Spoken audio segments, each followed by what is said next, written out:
Assalamualaikum warahmatullahi wabarakatuh, sahabat-sahabat sekalian. Berjumpa lagi dengan channel Sukses dengan Logika Tuhan. Seperti biasa, saya akan berbagi ilmu berpikir dengan Anda sekalian. Dan kali ini ada sebuah pertanyaan, sahabat-sahabat sekalian. Kalau kita melihat doa Nabi Adam, kita akan menemukan bahwa Nabi Adam itu sesungguhnya terusir dari surga itu karena ada faktor setan. Namun demikian, di dalam doanya Adam itu tidak menyalahkan setan, sahabat-sahabat sekalian. Ya, mungkin banyak orang yang berpendapat bahwa Nabi Adam itu terusir ke surga itu gara-gara setan, atau faktor penyebabnya adalah setan. Mungkin banyak ya berprasangka seperti itu. Tapi kalau kita baca Quran, kita dapat menemukan hal yang bukan seperti itu. Jadi di dalam doanya Nabi Adam itu memohon ampun dan dia mengakui bahwa dirinya itu adalah yang mendolimi dirinya sendiri. Jadi Nabi Adam mengatakan bahwa dia telah menganiaya dirinya sendiri dan dia memohon ampun kepada Allah supaya dia diampuni. Karena kalau dia tidak diampuni, tentulah dia akan menjadi orang yang merugi. Nah, ini menarik sekali, sahabat-sahabat sekalian. Dalam ceritanya Nabi Adam itu memang digelincirkan oleh setan gitu. Tapi kenapa Nabi Adam pas memohon ampun kepada Allah, justru dia tidak menyalahkan setan. Bahkan tidak ada kata-kata menyalahkan setan di sini.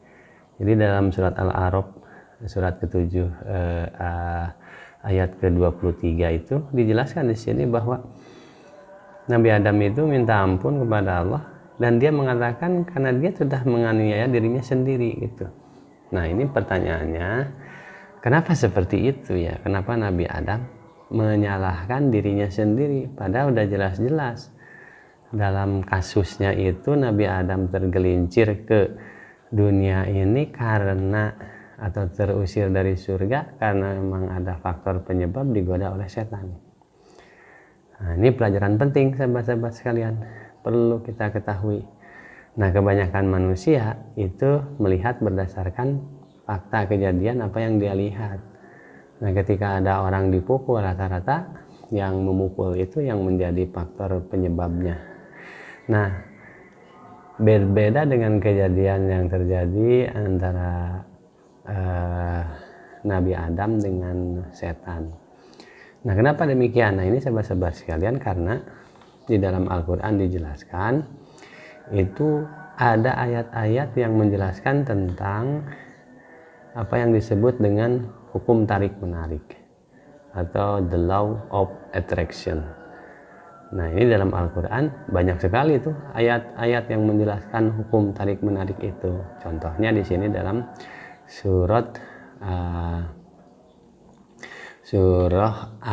di sini Luqman surat ke-31 ayat 16 ya. Hai anakku, sesungguhnya jika ada satu perbuatan seberat biji sawi dan berada dalam batu atau di langit atau di dalam bumi, niscaya Allah akan mendatangkannya. Nah, ini menjelaskan bahwa apa yang kita kerjakan, mau seberat batu kemudian di atas langit atau di dalam bumi, nah ini hukum semesta, ini hukum semesta alam.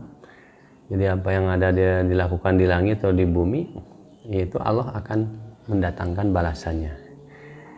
Ini keterangan dalam Al-Quran yang banyak dijelaskan oleh para penulis buku motivasi ya. Salah satunya oleh Rhonda Byrne yang mengatakan bahwa alam semesta ini punya hukum yang namanya the law of attraction atau hukum tarik menarik. Nah, ini sahabat-sahabat sekalian, sebetulnya Al-Quran yang punya ketentuan ini, dan ya tentu siapapun yang membacanya di alam itu dia akan menemukan ini. Tapi kalau dia membaca alam dan mengakui itu adalah hanya gejala alam atau hukum alam, artinya tidak ada Tuhannya. Nah, kalau baca Quran, kita akan mengetahui bahwa the law of attraction ini adalah sunatullah, adalah ketetapan yang sudah ditetapkan oleh Allah Subhanahu wa taala. Dari mana kita tahu?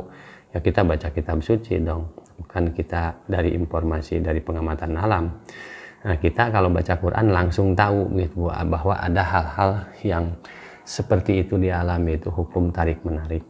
Nah, dari hukum tarik menarik ini sehingga kita kalau kita membaca surat Al-A'raf ayat 7, surat ke-7 ayat ke-23, mengapa Nabi Adam ini ketika dia tergelincir dari surga ke dunia, terus dia nggak nyalahin ke setan, karena Adam saya tidak tahu cara berpikir Adam bagaimana, tapi ini saya mencoba menghubungkan antara Luqman 16 ini dengan Al-A'raf 23 gitu, karena Adam termasuk manusia yang dibimbing oleh wahyu kan, maka tidak mungkin wahyu itu bertentangan dengan wahyu lainnya gitu. Maka Nabi Adam di situ karena ada hukum tarik menarik, jadi apapun yang dilakukan Adam itu adalah hasil perbuatan Adam itu sendiri gitu. Nah, sehingga masukkan kepada ayat Luqman 16 bahwa sesungguhnya jika ada perbuatan seberat biji sawi dan berada dalam batu di langit, niscaya Allah akan mendatangkannya. Maka ketika Adam melakukan satu perbuatan, sekalipun pada faktanya itu digoda oleh setan, tapi yang melakukannya itu adalah Adam, sehingga Adam terlempar itu karena perbuatannya diri sendiri. Nah, ini sahabat-sahabat sekalian penting di sini kita pahami. Seperti Anda dalam kehidupan sehari-hari, kemudian ada tukang dagang. Tukang dagang itu mencoba merayu Anda supaya dagangannya dibeli.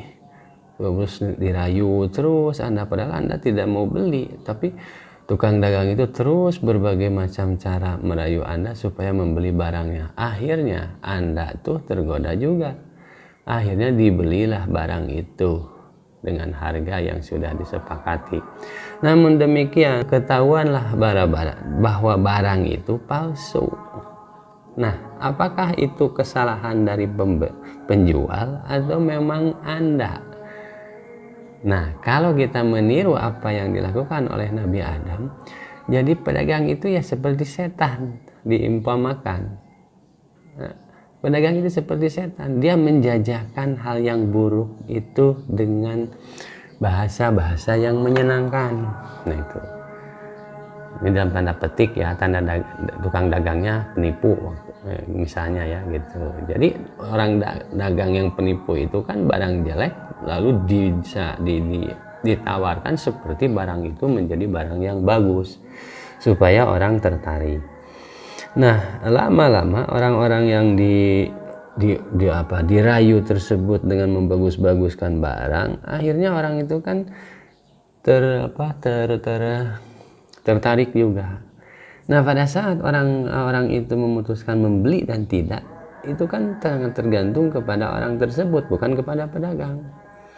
Jadi yang mengambil keputusan membeli atau tidak membeli barang karena rayuan atau bukan rayuan, tetap saja keputusannya adalah milik pribadi. Jadi kalau kita mengambil keputusan sesuatu, apakah kita ditipu, apakah kita dirayu, sebetulnya yang mengambil keputusan adalah pribadi kita. Jadi maka dari itu Nabi Adam tidak menyalahkan setan, karena Nabi Adam itu mengambil keputusan akibat rayuan dari setan, dan keputusan itu mutlak milik pribadi Adam. Itu jadi sahabat-sahabat sekalian, sebetulnya apapun kejadiannya tetap kita adalah pelakunya sebetulnya. Nah, maka dari itu hukum the law of attraction ini akan memperjelas mengapa orang tidak boleh nyalahkan orang. Ini sahabat-sahabat sekalian, cara berpikir ini jarang dipahami oleh banyak orang. Hanya orang-orang tertentu saja yang paham. Ya tentu orang-orang yang belajar, yang banyak baca. Dan kebetulan saya kalau baca Quran dengan pola pikir seperti ini, saya ketemu. Jadi apapun yang diceritakan orang, cara berpikir orang-orang besar dimanapun, para filsuf, itu saya bisa menemukan di dalam Al-Quran cara berpikirnya. Jadi kalau mau belajar filsafat sebetulnya jangan kepada para filsuf, Kalau mau benar-benar kita mau jadi filsuf, kita harus belajar kepada Quran. Kita akan jadi filsuf kalau belajar dari Quran, karena langsung kita tidak menginduk kepada siapa-siapa.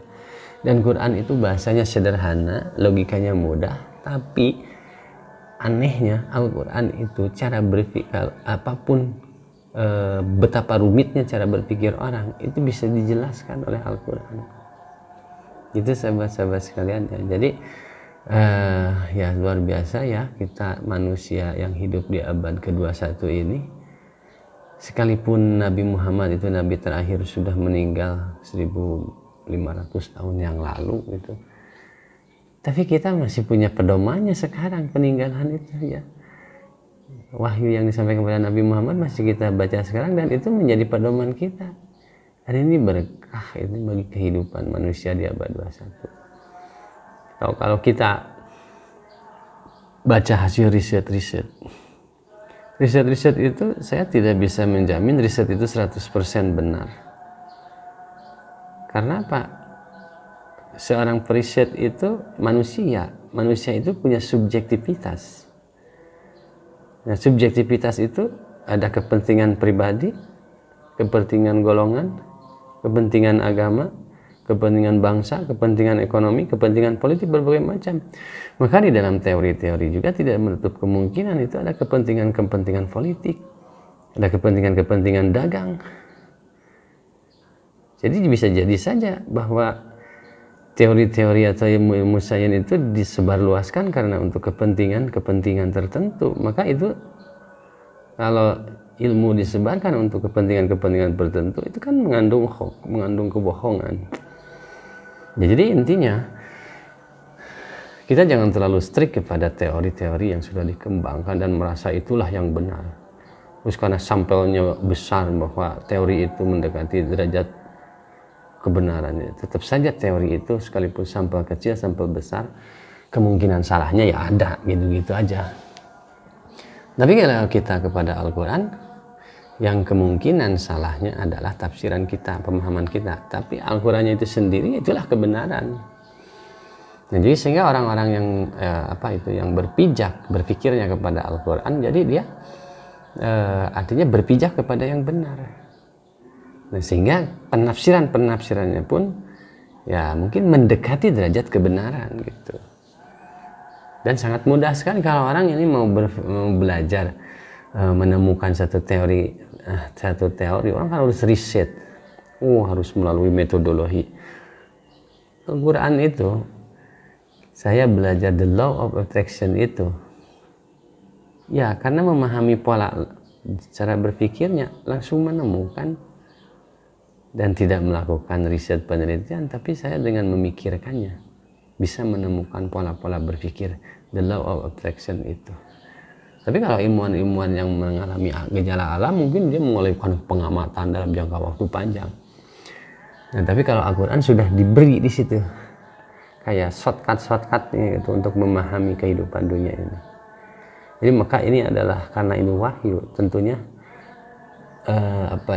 kalau dipahami oleh orang itu metodenya banyak sekali, dan ada satu ayat yang bisa dipahami dalam hitungan menit mungkin, dan orang bisa mengemukakan sebuah cara pandang atau cara berpikir yang itu dikembangkan oleh para ilmuwan sampai riset misalkan puluhan tahun. Tapi karena ini Al-Quran ini datangnya dari Allah SWT dan wahyu, jadi kalau kita belajar cara berpikirnya, ya cara berpikir itu ditemukan mudah dengan begitu saja. Nah, jadi sebetulnya kalau orang-orang yang mau belajar tentang cara berpikir, belajar tentang filsafat, ya wajib membaca kitab suci. Karena ukuran kebenaran dan tidaknya secara berpikir itu menurut saya harus kembali kepada kitab suci, wahyu yang didatangkan dari Tuhan kita Allah Subhanahu wa Ta'ala. Jadi Al-Quran itu yang memverifikasi menurut saya. Kalau orang berpikir cara filsafatnya, berpikir macam-macam, suka ngelantur kemana kemari dan tidak tahu artinya apa ini. Nah, Al-Quran itu tempat memverifikasinya. Jadi insya Allah sahabat-sahabat sekarang kalau belajar dari Quran, Anda belajar filsafat, Anda bisa mengerti loh cara berpikir mana yang salah, yang menyimpang, dan cara berpikir mana yang sudah sesuai. dengan kebenaran. Tentunya kita harus punya pedoman dulu cara berpikirnya dari Al-Quran. Ya, nanti dengan cara demikian kita dapat memperhatikan omongan-omongan seseorang. Omongan itu kan sumbernya dari cara berpikir seseorang. Maka kita bisa menemukan cara berpikir orang itu tuh sesuai dengan Quran atau tidak. Jadi kebenaran itu yang verifikasinya bukan subjektivitas kita, tapi ada ayat-ayat yang menjelaskan itu, dan kita langsung bisa memahami seseorang. Gitu sahabat-sahabat sekalian. Ini ilmu berpikir dari Quran itu menurut saya rasakan sesuatu yang sangat luar biasa dan bisa memandu kita menjadi orang-orang yang selalu sadar, selalu mawas diri bahwa kita ini hidup ini diatur oleh Allah Subhanahu wa Ta'ala, dan kita bisa menemukan aturan Allah itu bukan hanya di orang-orang yang memeluk agama Islam saja, tapi kita dapat menemukan kebenaran-kebenaran Allah itu dari seluruh agama, dari seluruh budaya. Jadi sahabat-sahabat sekalian, jadi kita juga untuk bisa belajar kepada budaya-budaya lain, kepada agama-agama lain, kitab-kitab suci agama lain, kita harus belajar dulu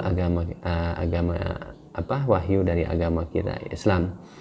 Karena wahyu-wahyu yang lain itu kita akan verifikasi, kita akan uji berdasarkan standar. Standarnya adalah Al-Quran. Dan saya mengikuti debat-debat dengan kawan-kawan, sahabat-sahabat dari yang non-muslim. Saya menyimaknya saja gitu ya, dan saya pelajari dengan cara logika yang ada dalam Al-Quran. Saya semakin meyakinkan diri bahwa kebenaran Al-Quran itu adalah kebenaran yang memang benar-benar datangnya dari Allah Subhanahu wa Ta'ala. Itu sahabat-sahabat sekalian. Jadi intinya, kenapa sih Nabi Adam tidak menyalahkan setan sekalipun pada setan? Karena padahal setan itu sudah dicap makhluk yang suka menggoda gitu, suka yang menyesatkan. Tapi kenapa Nabi Adam ketika tergoda, Adam itu nggak berani nyalahin setan? Inilah hukum the law of attraction yang memang dijelaskan ada di dalam Al-Quran. Salah satunya adalah di dalam surah apa tadi ya? Ya lupa. Nah, ini udah pelupa begini ya, udah semakin tua mungkin ya sahabat-sahabat sekalian. Tapi lupa itu adalah satu hal yang normal. Nabi Muhammad juga lupa. Pokoknya semua yang ini namanya manusia, lupa itu adalah normal. Tidak perlu dikhawatirkan sahabat-sahabat sekalian. Nah, jadi kalau kita masih lupa, ya kita itu makhluk yang normal begitu. Ini surat Luqman ayat ke-16 ya sahabat-sahabat sekalian. Atau yang sering saya ingat tuh, yang sering saya baca, hukum the law of attraction itu ada dalam surat Al-Isra ayat 7. In asantum dan pusikum wa in asatum balaha. Nah, ternyata dijelaskan juga dalam berbagai ayat gitu. Jadi ini diulang-ulang oleh Allah Subhanahu wa Ta'ala ini. Nah, sehingga penjelasannya itu bisa menjawab apapun yang dipikirkan orang. Jadi hukum the law of attraction ini diulang-ulang, tapi ada beberapa kasuistisnya yang berbeda gitu. Nah, kalau dalam Luqman ayat 16 ini dijelaskan bahwa ini Allah sedang menjelaskan bahwa ada hukum alam semesta itu. Jadi ketika perbuatan sesuatu dikerjakan sebesar apapun, itu menjadi satu ketentuan Allah di langit dan di bumi, bahwa itu akan kembali kepada siapa yang melakukan perbuatan itu. Itu sahabat-sahabat sekalian, inspirasi di pagi ini. Nah, mudah-mudahan kalian atau sahabat-sahabat sekalian memahami ayat ini. Maka ketika berbicara hukum the law of attraction itu bukan teori orang, bukan kepada alam semesta, oh ini hukum alam, oh ini pendapat Profesor Anu, pendapat filsuf Anu, bukan itu. Kalau kita mengatakan hukum the law of attraction ini adalah milik si A, si B, si C, dan itu meyakini dan kitanya menggunakan menjadi pola pikir, atas dasar ini adalah pola pikir memilik pemikir atau milik seseorang, maka kita sedang berkiblat kepada orang, bukan kepada Tuhan. Nah, maka saya berpikir begini, sahabat-sahabat sekalian, berpikir itu harus sumbernya dari kitab suci Al-Quran yang memang datangnya dari Tuhan kita Allah Subhanahu Wa Taala. Sehingga ketika kita memiliki keyakinan melalui pedoman seperti itu, pada saat kita berpikir, kita tuh ingat kepada Tuhan kita. Misalnya kalau kita tahu bahwa the law of attraction ini adalah datang dari Tuhan dan tahu ayatnya, kita kan tahu bahwa kalau apa yang kita lakukan ini, justru kita akan menuai apa yang kita lakukan itu, akan mendapat balasan. Nah, kita tidak mengatakan bahwa ini adalah hukum alam. Kita tidak mengatakan ini adalah hukum milik si A. Tapi kita akan mengatakan, oh ini datangnya dari Allah. Otomatis pikiran kita kan ingat kepada Allah. Nah, sebetulnya ingat kepada Allah itu sudah bagian daripada peribadatan kita. Bayangkan kalau pola pikir ini kita gunakan sehari-hari, jadi kita akan beribadah setiap hari, setiap detik. Ini sahabat-sahabat sekalian, pentingnya memahami logika Tuhan yang sumbernya dari Al-Quran ini. Jadi bukan logika manusia, logika si A, logika si B. Langsung saja logika Tuhan, karena dalam berpikir itu kita setiap hari, setiap saat. Kalau kita berpikir menggunakan petunjuk-petunjuk dari Tuhan, maka kita akan ingat Allah setiap saat, kan? Makanya saya menggunakan konsep logika Tuhan. Tidak merujuk kepada logika siapa-siapa. Logika saya misalkan pemilik, bukan logika orang gitu. Termasuk logika Nabi Muhammad juga tidak saya sarankan jadi rujukan, karena kita akan merujuknya kepada selain Allah, yaitu Nabi Muhammad. Sekalipun Nabi Muhammad itu adalah Rasul, tapi dia adalah makhluk. Nah, maka pedoman yang sesungguhnya itu datang dari Allah. Maka saya katakan ini logikanya langsung saja dari Tuhan, supaya ketika kita berpikir dengan pola-pola yang ada dalam Al-Quran itu, kita meyakini bahwa itu pola pikir datangnya dari Allah Subhanahu Wa Taala. Sehingga bayangkan sahabat-sahabat sekalian, tidak ada manusia yang tidak berpikir di muka bumi ini. Semuanya berpikir. Dan setiap saat manusia mengambil keputusan, mau makan ngambil keputusan, mau pulang ngambil keputusan, mau sekolah ngambil keputusan, apapun itu harus dipikirkan. Maka bayangkan kalau kita berpikir setiap saat itu mengikuti pola pikir yang sudah ditetapkan oleh Allah Subhanahu Wa Taala, maka sesungguhnya otak kita sudah terikat, sudah tergantung kepada apa yang sudah Allah tetapkan. Begitu sahabat-sahabat sekalian. Jadi pesan saya kepada sahabat-sahabat sekalian bahwa setiap keputusan itu adalah milik pribadi. Jadi sekalipun kita digoda orang, kita dirayu orang, sesungguhnya kita sendirilah yang akan mengambil keputusannya.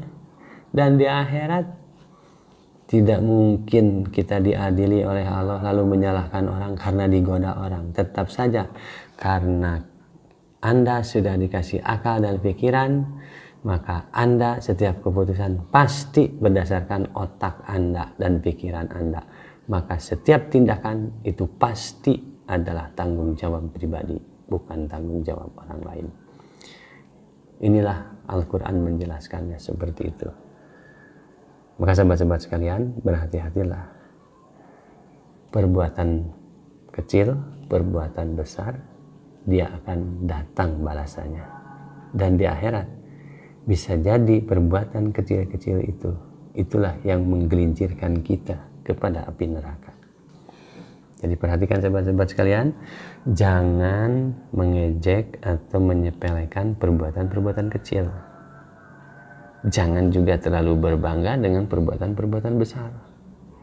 Jadi perbuatan itu baik kecil maupun besar bisa menjadi penyelamat kita untuk hidup di dunia maupun di akhirat. Demikian sahabat-sahabat sekalian, mudah-mudahan bermanfaat. Kalaupun ada satu kebenaran, ambil saja kebenaran itu, karena kebenaran datangnya dari Allah Subhanahu Wa Taala. Dan kalaupun ada yang saya katakan salah menurut sahabat-sahabat sekalian, tinggalkan saja, karena kesalahan itu dari pribadi saya. Jangan beriman kepada apa yang saya katakan sahabat-sahabat sekalian, tapi berimanlah kepada ayat-ayat yang saya sampaikan. Itu pesan yang harus saya ulang-ulang, karena jangan sampai sahabat-sahabat sekalian terjebak mendapatkan kebenaran karena sumbernya mengatakan dari orang. Maka sumber kebenaran itu Allah Subhanahu Wa Taala. Dari mana taunya? kitab suci, sahabat-sahabat sekalian. Jadi imanilah ayat-ayatnya, jangan mengimani kata-kata orang. Ini pesan yang perlu saya ulang-ulang, karena banyak orang tersesat bukan beriman kepada Allah tapi beriman kepada orang. Demikian sahabat-sahabat sekalian, semoga bermanfaat, semoga sehat semuanya. Kita berdoa kepada Allah Subhanahu wa taala dalam sujud. Mari kita sama-sama semoga pandemi ini cepat selesai, pandemi ini cepat pergi dan kehidupan kembali normal, sahabat-sahabat sekalian. Marilah isi muka bumi ini dengan kebaikan-kebaikan. Tidak ada yang bisa mengusir corona ini kecuali perbuatan-perbuatan baik kita. Demikian sahabat-sahabat sekalian, billahi taufiq wal hidayah. Wassalamualaikum warahmatullahi wabarakatuh.